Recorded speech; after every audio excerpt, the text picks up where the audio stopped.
Bismillahirrahmanirrahim. Qalal musannif rahimahullah. Wa qala Darani radhiyallahu anhu, iza aratta hajatan min hawaijid dunya fala ta'kul hatta taqdiha fa innal aqla yugayyirul aqla.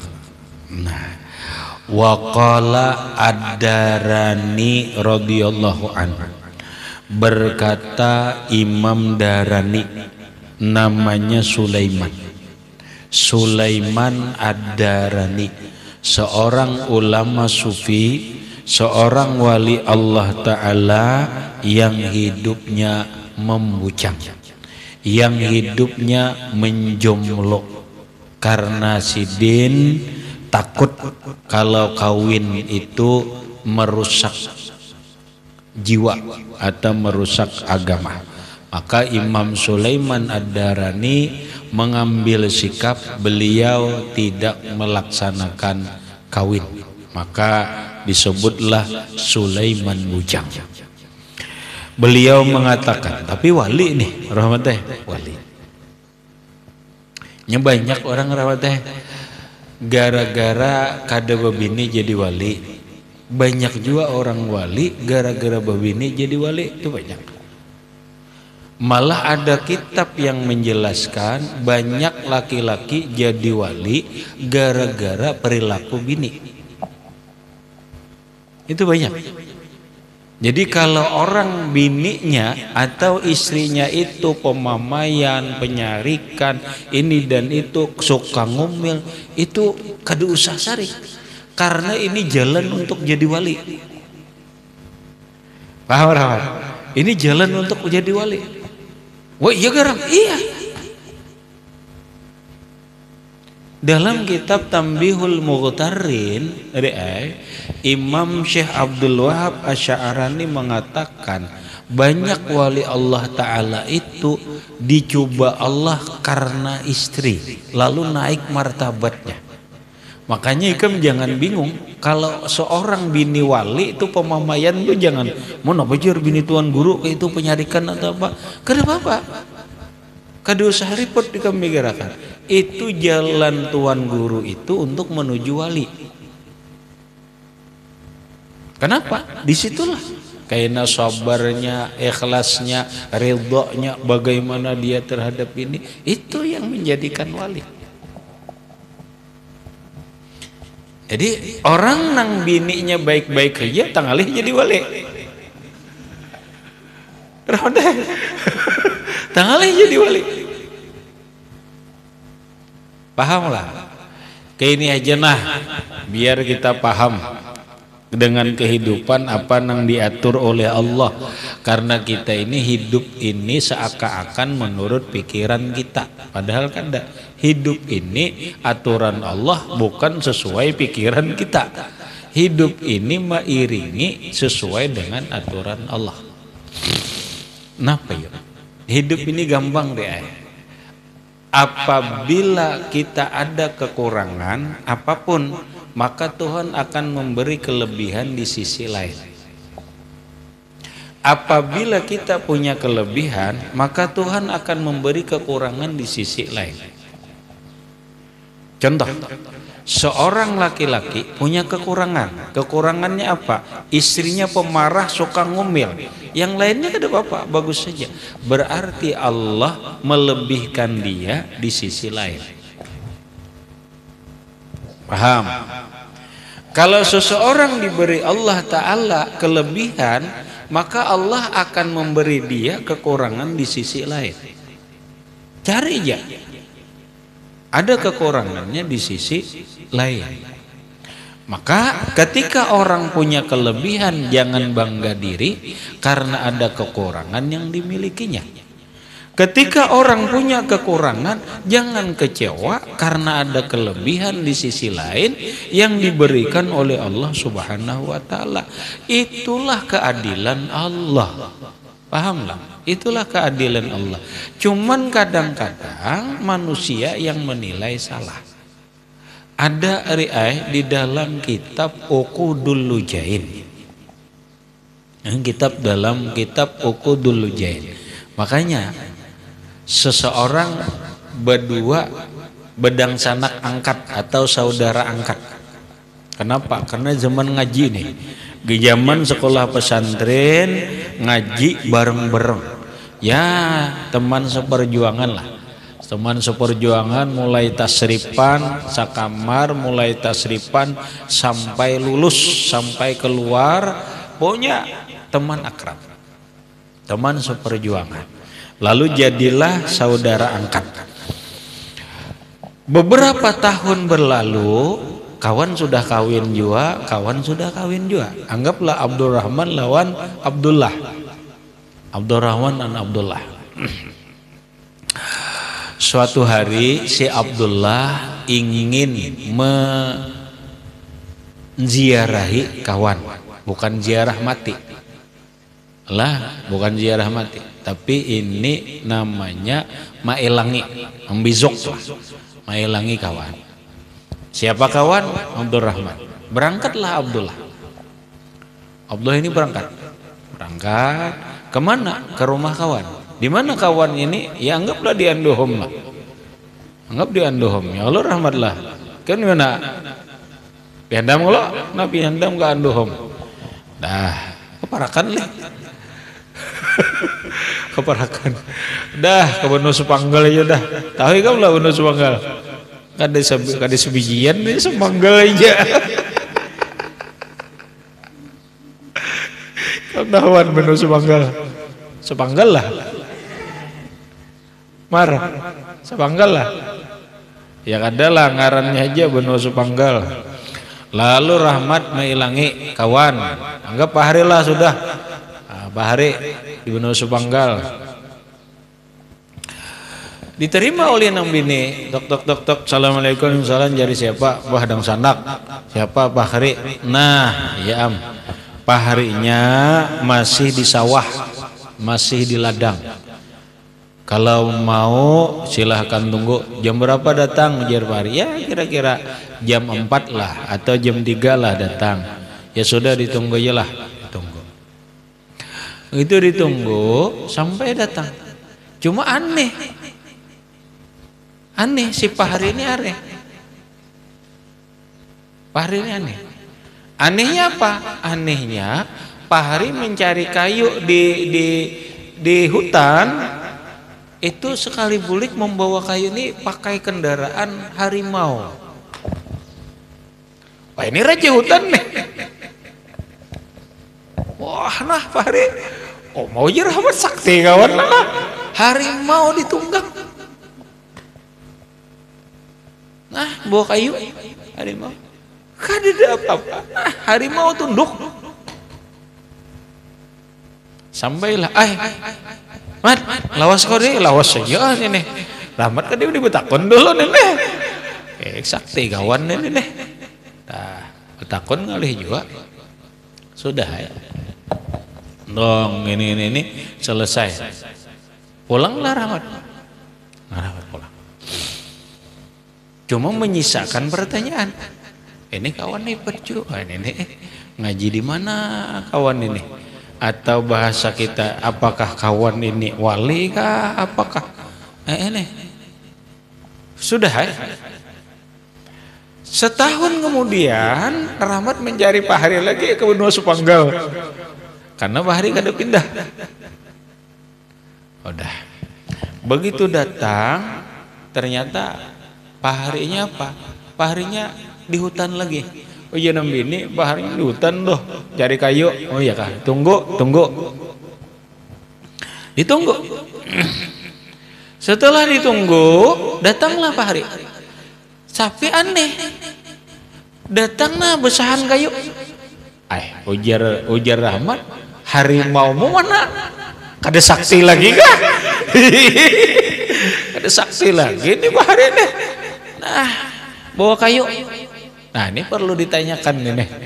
Ini ada apa nih? kepangkatan wali dicabut Allah Ta'ala.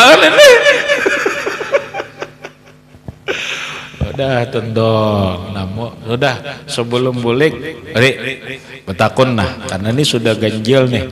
Semalam yang lewat, waktu aku datang pertama, Ikam membawa kayu, engkau membawa kayu pakai kendaraan harimau, harimau raja hutan.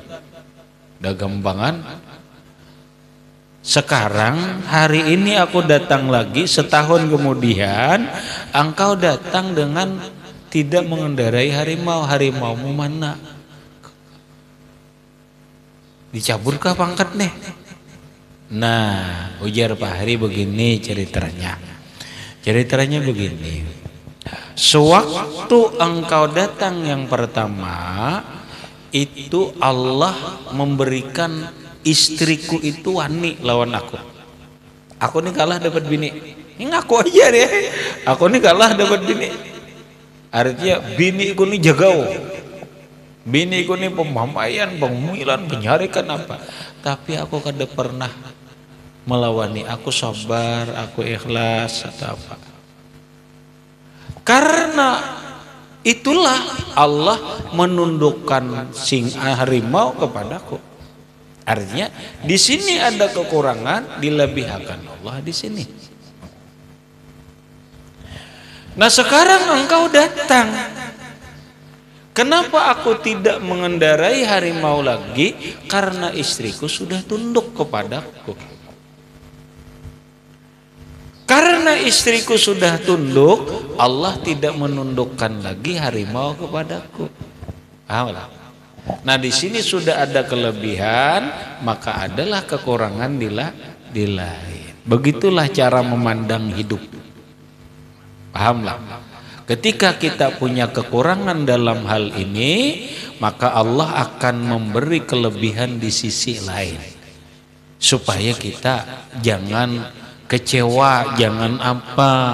Ketika kita punya kelebihan dalam satu sisi hal, janganlah bangga diri. Kenapa? Karena Allah memberi kekurangan di sisi lain.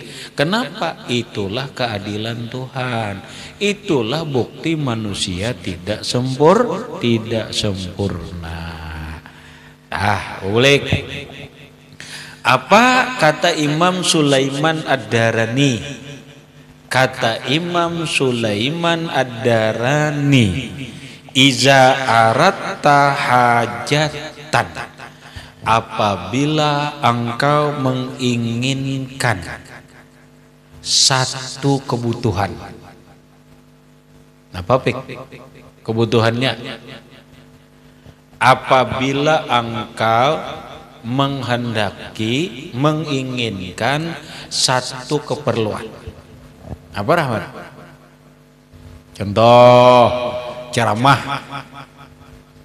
Ya ada kebutuhan, keperluan, perlu ceramah. Yang kedua contoh melamarkan orang, berdatang atau melamar orang, itu hajat. Nah, maka ujar Imam Sulaiman Ad-Darani, apabila engkau ada berkeinginan satu kebutuhan, apapun ini kebutuhan, min hawaijid dunya, dari keperluan-keperluan, kebutuhan-kebutuhan dunia, pala takul, maka engkau berangkatnya jangan makan. Pala takul, saat engkau berangkat menuju kebutuhan keperluan itu, jangan makan hatta yakdiha, kecuali engkau sudah selesai melaksanakan keperluan itu. Lu kenapa? Kita hendak melamar orang, kebutuhan gak ada, berangkatnya jangan makan. Kita melamar, bahasa orang sekarang nih tes napa, orang tes P3K, PNS, ada lagi bahasanya Rahmatai CPNS, dulu calon pegawai negeri sipil, lalu dites. Sekarang kadada lagi CPNS adanya P3K. Atau orang tes napa? Tes polisi, tes tentara, tes perusahaan. Hajat nih. Berangkatnya jangan makan. Jangan makan dulu. Loh kenapa? Lemah kina awaknya. Nah maksudnya perutnya itu jangan penuh. Karena biasa makan kan penuh. Nah janganlah makan dulu. Ibarat makan secukup seadanya aja, secukupnya aja. Supaya apa? Fa innal akla, karena kata Imam Sulaiman Ad-Darani, karena bahwasanya makan, maka di saat makan itu perut menjadi penuh, yugayirul akla, itu merubah akal kita, merubah kecerdasan kita, merubah cara berpikir kita. Akhirnya apa? Akhirnya bisa aja saat menjawab tes kita kada dapat karena akal kita sudah berubah, pikiran kita berubah. Akhirnya saat ceramah buyar pikiran. Akhirnya saat apa? Saat melamar orang buyar pikiran. Nggak apa mau utara akan ini. Nah, ini penting. Jadi kalau apapun kebutuhan, kalau perlu jangan penuh perut, itu aja. Kalau memang harus makan mengisi perut, jangan penuh, isilah secukupnya, beberapa suap aja, 3 suap atau 5 suap berangkat, jangan penuh karena merusak konsentrasi, merusak, membuyarkan pikiran kita, bisa bahkan bisa mengurangi kecerdasan kita. Habis menurut Imam Sulaiman Ad-Darani. Bila kada percaya buktikan, ya kan gitu. Paham lah? Itu menurut Imam Sulaiman Ad-Darani. Apabila kada percaya atau rasa bertentangan, buktikan. Kada ngalih-ngalih. Bujur kada? Contoh, Rahmat buktikan aja. Ikam umpamanya Rahmatnya hendak ceramah, makan aja di rumah, kenyang. Sekali ceramah buyar, parut sakit. Nah ya kan? Nah sakit parut, arit parut, sakit parut, buyar. Nah ceramah ada kakaruan, nah berarti bujur.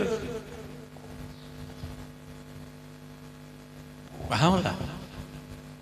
Kalau umpama pemikiran kali ini hadis kah? Bukan hadis lah, ini telaahan kajiannya Imam Sulaiman Ad-Darani.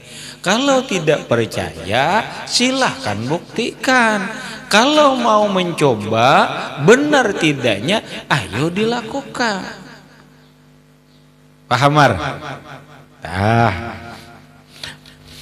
Haza amrun zahirun ilmuhu man ikhtabarahu. Wah ini dikomentari ujar Imam Sulaiman Ad-Darani, ini perkaranya zahir, ilmuhu pengetahuannya zahir bagi orang yang pernah mencoba. Man ikhtabarahu, orang yang pernah mencoba. Makanya kalau kita kada percaya dengan ucapan Imam Sulaiman Ad-Darani ini, silahkan buktikan.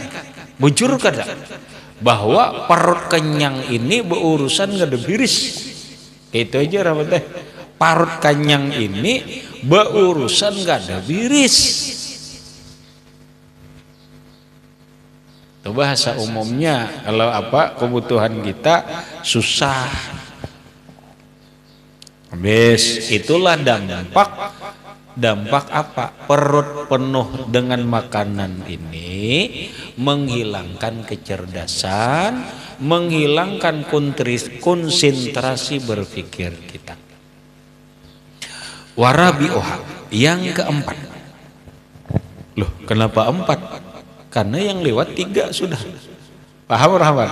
bahwa ada 5 macam dampak buruk bagi orang yang perutnya penuh dengan makanan. 1, 2, 3 sudah dijelaskan. Berikut rabi'uha, yang keempat,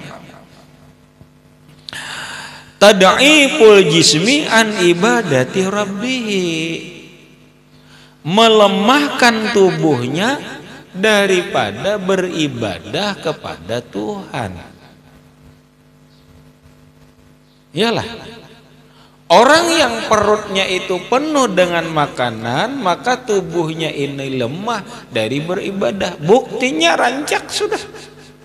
Buka puasa membalas ujar Imam Ghazali ini kada puasa artinya membalas ini, membalas aku jar zuhur kada makan, pagi kada makan, aku balas 2 piring nih jar, 2 piring kucing berduduk.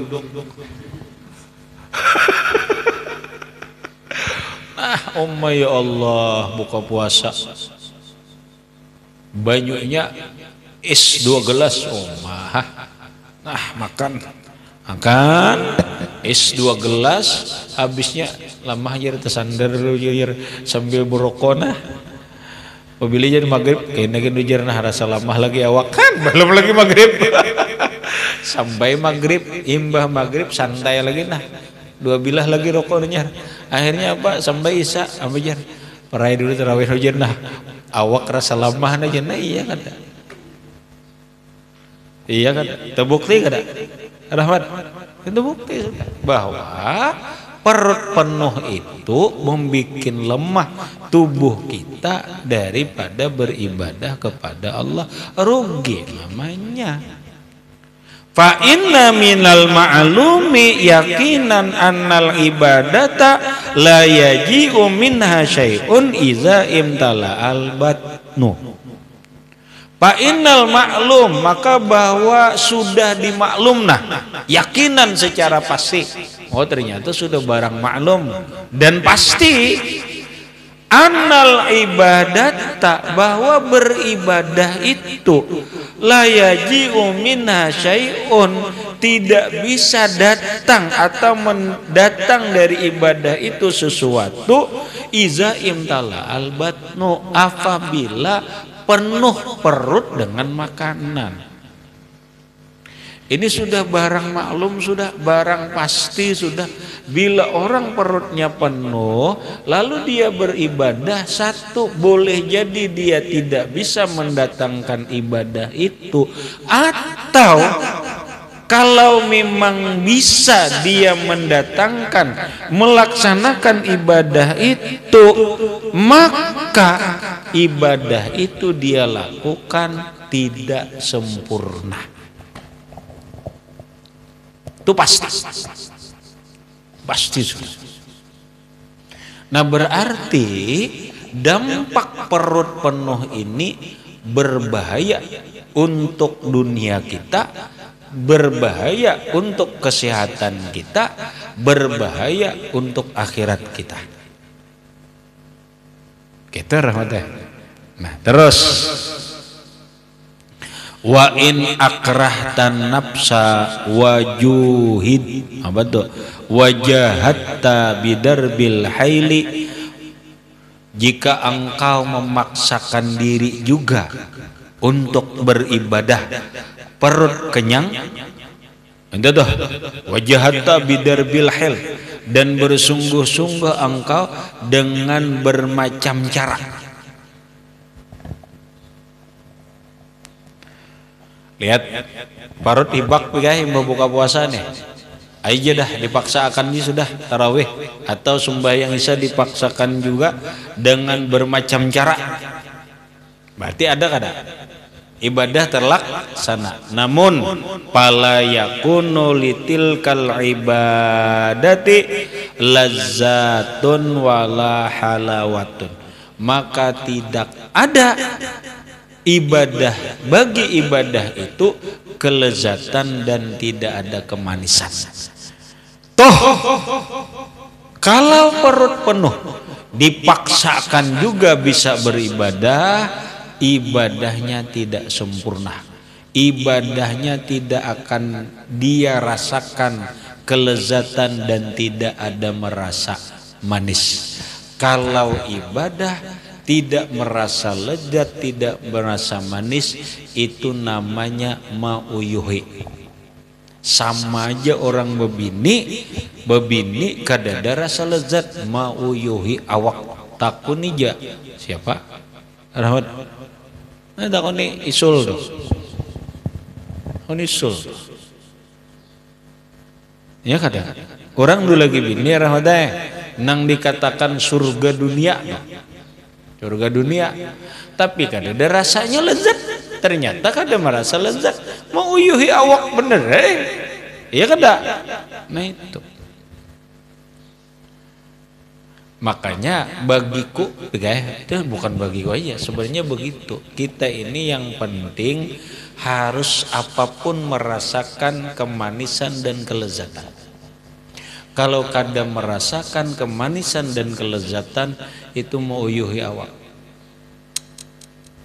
Beribadah bukan masalah banyak tidaknya, tetapi bagaimana kita bisa merasakan kemanisan dan kelezatan ibadah itu, walau ibadah itu sedikit. Sama ikam bikai nukar wadai, ikam bik nukar wadai itu penting nyamannya kah, penting ganalnya kah? Ikam manabik hakonya nah wadai ini 1.000, tapi ganal aja ada nyaman nggak ada. Nah ini halus nah 2.000 tapi lezat. Mana akunnya? Pik. Ikam hakun nang halus, biar larang pulang asal lezat ya kan? Nah itu nang dicari itu kan kelezatan, daripada murah 1.000 ganal nang kaya ini, tapi kan oh my, untuk kerasaan murah memang. Aku jadi kan ada duitnya bang, jadi paksain itu karena kan ada duit karena ikam kadang alir rahmatnya nah rahmat ikam membini bungas tapi kada lezat, kada bungas tapi lezat, ikam aku namanya rahmat.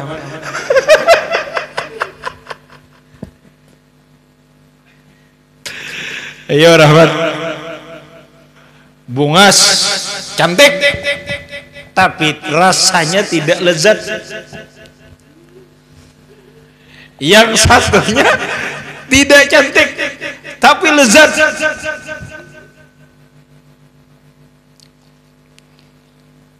Wan, rawat kau milih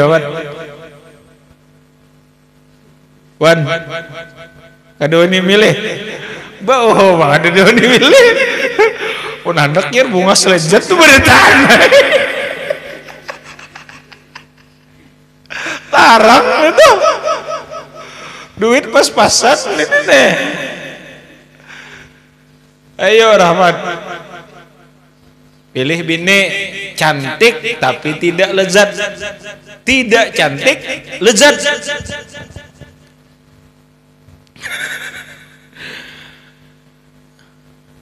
Makanya ikam ada rahasia rahmat teh. Kenapa aku perhatikan rahmat teh? Bubuhan anu tuh ketujuh lawan wanita hitam. Ada orang Eropa tuh kawin enggak bibiniannya nang hirang, bibiniannya ketujuh bibinian nang hirang itu tuh. Dicari kenapa ya? Lezat aja soalnya.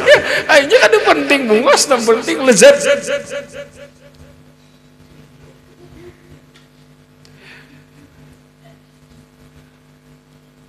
Kun lawan. Wah, hewannya mencari yang cantik lezat. Oh, larang itu mana? Itu banyak modal dulu. Nah kayak wadah tadi. Jadi maksudku kayak itu. Hidup itu mencari kenyamanan dan kelezatan. Itu intinya. Begawi kah? cari nyaman, cari kelezatan. Buat apa pangkat tinggi, jabatan tinggi, tapi bekerja kada nyaman hati, kada nyaman perasaan, apalagi lezat nyaman pun tidak. Paham deh? Ikam mana hakunnya begawi di toko besar tapi perasaan hati kada nyaman, kada lezat, kemudian lawan bekerja buruh tapi hati senang, lezat, mana apa? Nah itulah hikam ilmu mengatakan bekerja itu bukan masalah jabatan, pangkat apa. Bekerja itu mencari kenyamanan dan kelezatan. Dimanapun kedudukanmu, apapun pangkatmu, kalau hatimu nyaman, lezat, syukuri. Buat apa pangkat tinggi, jabatan tinggi, tapi perasaan hati kada nyaman, perasaan hati kada lezat. Sama aja beribadah lah. Yang penting cari kelezatan dalam ibadah. Nah kalau ingin lezat dalam beribadah, manis dalam beribadah, perut jangan penuh. Perut jangan penuh. Itu aja. Nah itu kan orang berilmu ke apa? Selebihnya syarat pokok tuh ilmu. Apa tuh syarat pokok? Waliza qila la matma'a fi halawa bi halawatin fil ibadati ma'a kasratil akli. Ini kaidahnya. Jangan berharap. Bahasanya gitu aja nah. La matma'a, jangan berharap bi halawatin fil ibadah, merasakan lezat manis dalam beribadah, ma'a kasratil akli, beserta banyak makan atau perut penuh. Jangan. Nyatakan, jangan berharap lezat beribadah kalau perutmu penuh dengan makanan. Itu kepastian sudah. Wa ayyu nurin fi nafsin bila ibadatin. Apa jua ada nur dalam satu diri tanpa ibadah. Sekarang kalau orang tanpa ibadah, dia tidak dapat nur. Bagaimana nur pulang bisa masuk ke dalam diri kita kalau kita tidak beribadah? Maka orang yang perut kenyang, penuh, dia tidak bisa mendapatkan kenikmatan dalam beribadah, berarti dia tidak dapat nur di dalam dirinya. Karena ibadah itu menghasilkan nur.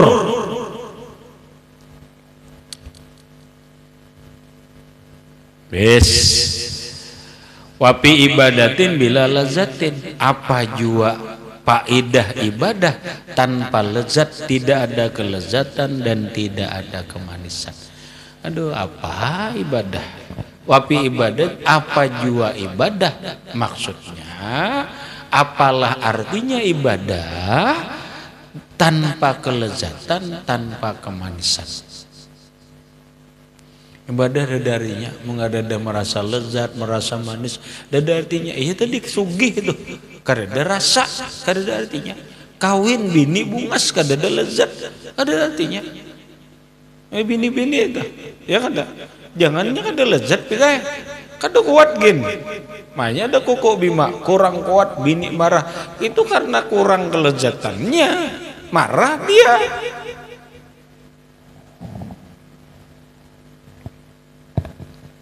Paham pik?